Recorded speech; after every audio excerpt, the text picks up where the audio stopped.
Hello. Hello everyone. मैं अमीता मीता वास्तु शक्ति से आज मैं लेकर आई हूँ आपके लिए प्रॉस्पेरिटी और पॉजिटिविटी इनके सिंबल लाफिंग बुद्धा के बारे में कुछ इंसाइट्स। आज हम बात करेंगे लाफिंग बुद्धा के बारे में। महात्मा बुद्ध के बहुत सारे शिष्य थे।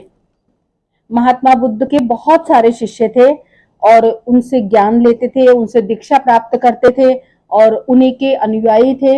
इसी तरीके से जापान के हुतई जब महात्मा बुद्ध के पास आए, उनके शिष्य बने, उनसे उपदेश लिए, उनके अनुयायी बने और जब उनसे प्रॉपर उनकी उनकी विचारधारा को, उनके ज्ञान को वो अपने अंदर रिजॉल्व करते चले जा रहे थे। काफी लंबे समय तक उन्होंने उनसे दीक्षा ली, उनसे ज्ञान प्राप्त किया और फिर वो समय आया जब हुतई को ज्ञान प्राप्त हुआ।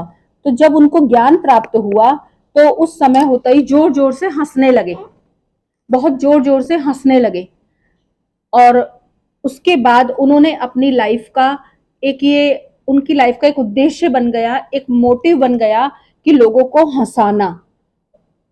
उनके अनुसार लाइफ में खुश रहना एक लाइफ की सबसे फर्स्ट प्रायोरिटी बन चुकी थी।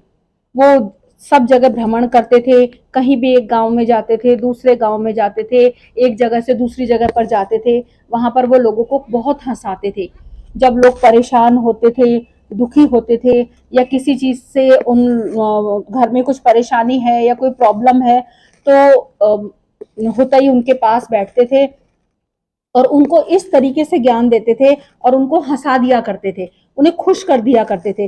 धीरे धीरे धीरे धीरे इन्होंने भ्रमण कर करके इनके बहुत सारे अनुयायी बन गए और सब लोगों का ये मानना और ये सोचना हो गया कि जब भी क्या कहते हैं बुद्धा आते हैं तो हमारे घर में खुशहाली आ जाती है, हमारे घर में पॉजिटिविटी आ जाती है, हमारे घर में उदासी खत्म हो जाती है, हमारे घर में प्रसन्नता बनी रहती है। तो इसी प्रकार वहां पे सब लोगों ने उनको हंसने वाला बुद्धा, इस तरीके से वो उनको कहने लगे कि ये हंसने वाला बुद्धा है। और अगर हम जापान की माने कि जापान की मान्यताओं के अनुसार तो ये जापान के देवता कहे जाते हैं। चीन में जैसे हमारे यहाँ इंडिया में वास्तुशास्त्र को हम लोग फॉलो करते हैं, तो चीन में चीनी लोग फेंगशुई को फॉलो करते हैं और ये फेंगशुई के देवता माने जाते हैं।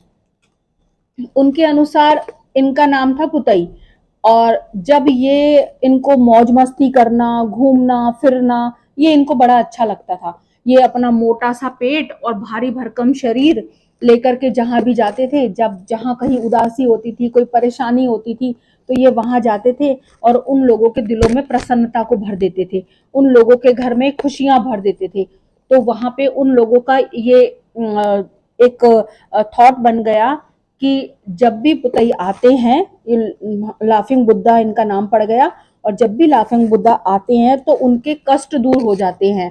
और जापान में लोगों की ये मान्यता बन गई थी कि लाफिंग बुद्धा हमारी लाइफ से कष्ट, प्रॉब्लम, उदासी, दुख, चिंता, डिप्रेशन, इन सब चीजों को दूर हटाते हैं। तो इसीलिए हम और धीरे धीरे इनका प्रचलन इतना बढ़ गया, इनके बहुत ज्यादा अनुयायी हो गए और धीरे धीरे इनका भारत में भी इनका प्रभुत्व हो गया और भारत में भी सब लोग अपने अपने घरों में लाफिंग बुद्धा को प्लेस करने लग गए।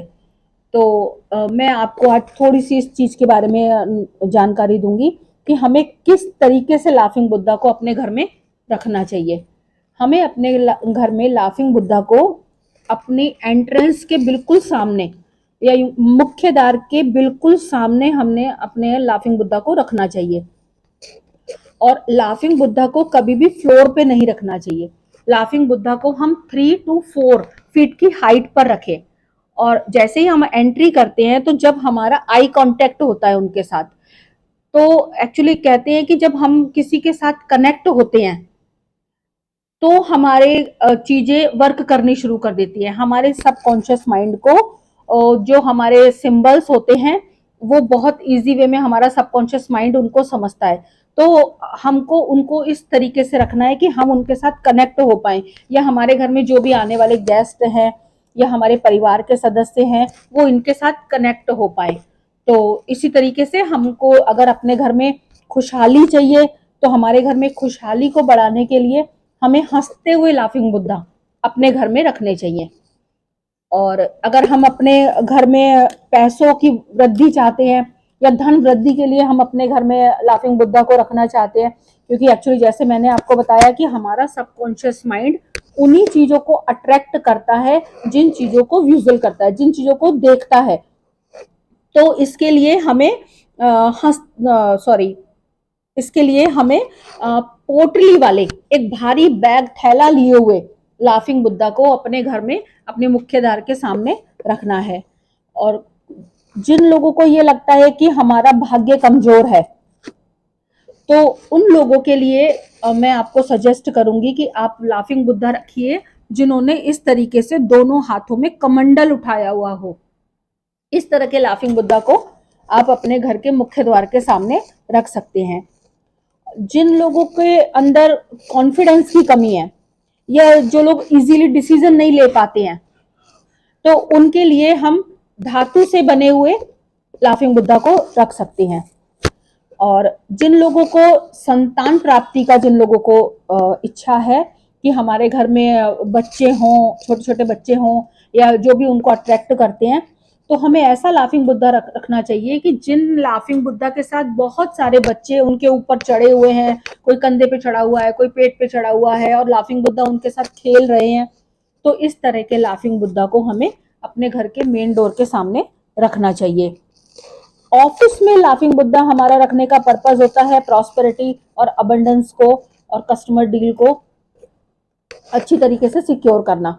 तो ऑफिस में रखने के लिए हमें एक बोट में बैठे हुए, एक नाव में बैठे हुए लाफिंग बुद्धा को रखना है। और ये हम ध्यान रखें कि वो जो बोट है या नाव है वो हमारे ऑफिस में अंदर की साइड आती हुई होनी चाहिए।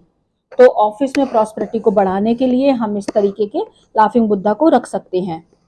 और आजकल बहुत ज्यादा प्रचलन है कि हम लोग गिफ्ट में लाफिंग बुद्धा देते हैं। मैंने आपको लाफिंग बुद्धा गिफ्ट किया, आपने मुझे लाफिंग बुद्धा गिफ्ट किया, या घर में कोई फंक्शन है, कोई बर्थडे है, कोई छोटी मोटी पार्टी भी है, तो हम लोग बहुत ज्यादा इस चीज को प्रेफर करते हैं कि हम लाफिंग बुद्धा सामने वाले को गिफ्ट कर दें। तो वो जो गिफ्ट करने के लिए हमें लाफिंग बुद्धा है, तो वो हमें लेटे हुए लाफिंग बुद्धा गिफ्ट करने चाहिए। जब हम लेटे हुए लाफिंग बुद्धा गिफ्ट करते हैं तो ये देने वाले और लेने वाले दोनों के लिए बहुत अच्छा इनका इफेक्ट होता है और ये हमारे प्रॉस्पेरिटी को बढ़ाते हैं, देने वाले की भी और लेने वाले की भी। तो हमें इस बात का ध्यान रखना है कि हमारा पर्पस क्या है, अकॉर्डिंग टू आवर पर्पस, हमारे पर्पस के अकॉर्डिंग हमें लाफिंग बुद्धा का चयन करना है और अपने घर में प्लेस करना है और प्रॉस्पेरिटी, खुशहाली, इस चीज को अपने घर के अंदर इन करना है। स्वस्थ रहिए, मस्त रहिए, व्यस्त रहिए। फिर मिलते हैं। नमस्कार।